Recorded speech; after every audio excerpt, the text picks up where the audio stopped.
Di Kabar Petang kembali kita lanjutkan perbincangan kita bersama dua narasumber kami di sini, Profesor Des Lumpun dan juga Mas Zainal. Pak, tadi pernyataan Mas Zuki Ali tadi soal bahwa memang koruptor itu diampuni saja. Ini bagaimana? Secara situasional dan keadaan, kemudian karakter kejahatannya mungkin saya tidak sepaham untuk diampuni. Tetapi beliau mengatakan sebuah teori yang memang wajar. Teori itu ada dan pernah dilakukan. Pada tahun 2002 pernah dilakukan itu melalui TAP MPR yang memerintahkan untuk MPR melihat kondisi ekonomi keuangan Indonesia, finansial kondisi negara itu perlu pengembalian itu. Jadi saya katakan ada satu situasi yang memang mengharuskan demikian. TAP MPR memerintahkan presiden ketika itu untuk melakukan hal itu, disebut sebagai R&D, release and discharge. Jadi itu teorinya ada dan beliau hanya menawarkan, kalau menurut saya. Tapi kalau saya pribadi mengukur situasi sekarang memang juga tidak tepat dan karakter kejahatan memang menjadi tidak ada efek yang baik untuk perkembangan atau penindakan tipikor. Namun kalau ditanyakan apakah beliau ini salah, saya pikir tidak, karena ada teori-teori itu. Betul ya? Tapi pada kenyataannya pada saat itu kasus pengampunan bisa berjalan dengan baik? Tidak, ketika itu pun tidak berjalan. Artinya terakhir ada seorang di zaman Pak SBY kembali ingin menggunakan itu, kemudian datang ke istana, kita mengikuti semua, disebut namanya Atang Latif berasal, datang dan bersedia mengembalikan, tapi situasional negara pun ketika itu tidak mendukung, sehingga rencana itu juga tidak berjalan.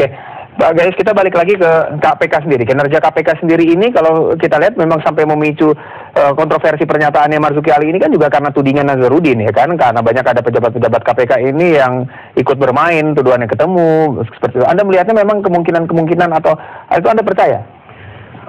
Semua tudingan itu kan perlu dibuktikan secara hukum. Jadi ada dua aspek di sini, aspek yuridis dan aspek yang non yuridis ya, seperti yang kita lihat hari ini. Ini terus non yuridis karena ini aja lontaran-lontaran.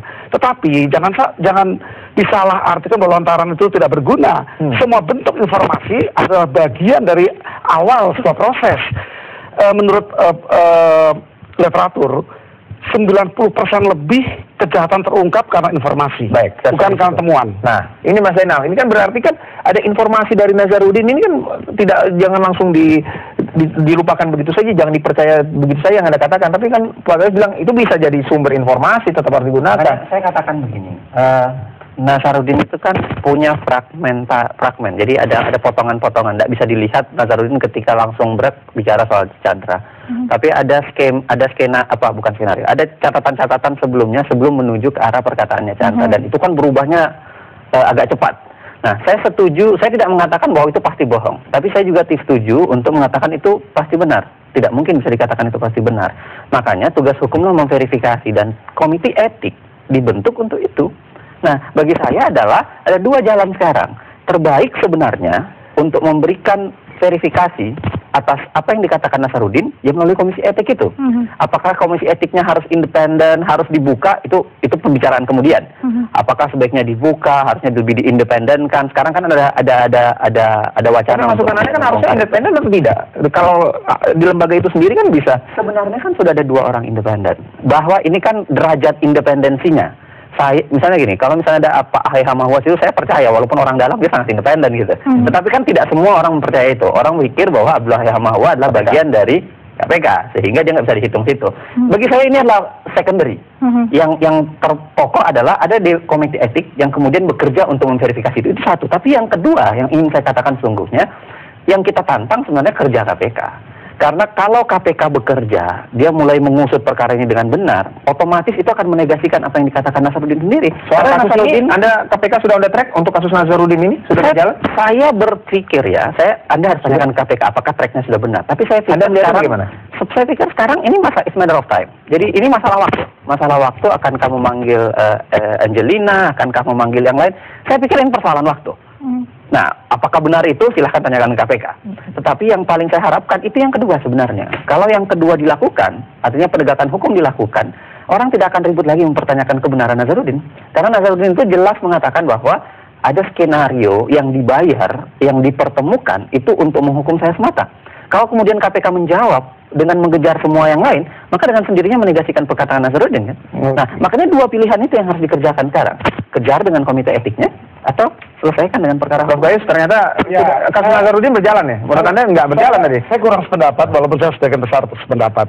Karena kalau dipakai ukuran kalau seorang telah melontarkan, maka jangan ditindaklanjuti. Nanti semua kasus orang melontar lebih dulu saja dan kemudian tidak ditindaklanjuti. Saya pikir tidak demikian, hitam putih ya. Tapi apa informasi yang logis? Karena hukum itu logika. Apa yang logis dari informasi itu dilakukan. Artinya ketika mengarah ke seorang, ada supir mengaku, ada orang lain menyatakan yang sama, itu dulu harus direspon. Yang jangan dilupa satu, komite etik ini dibentuk kan karena itu. Jadi sudah ada respon. Sudah ada respon Pak Gayus katanya. Gimana respon? Saya pikir respon itu cukup baik ya. Tapi yang tadi saya harus tambahkan adalah saya setuju bahwa internal itu cukup dengan dua orang dari outsider. Tetapi yang perlu ditegaskan lagi adalah transparansi. Apakah proses ini transparan apa tidak di publik? Ini lebih penting. Orang luar separuh dan orang dalam separuh pun tidak akan menjadi meyakinkan kalau ini tidak transparan. Buka. Kita tahan dulu Prof, karena kita harus jeda komersial break sesaat lagi. Nanti kita juga akan bergabung bersama Abdullah Yahamawa, Dewan Penasihat Komite Etik KPK. Sesaat lagi.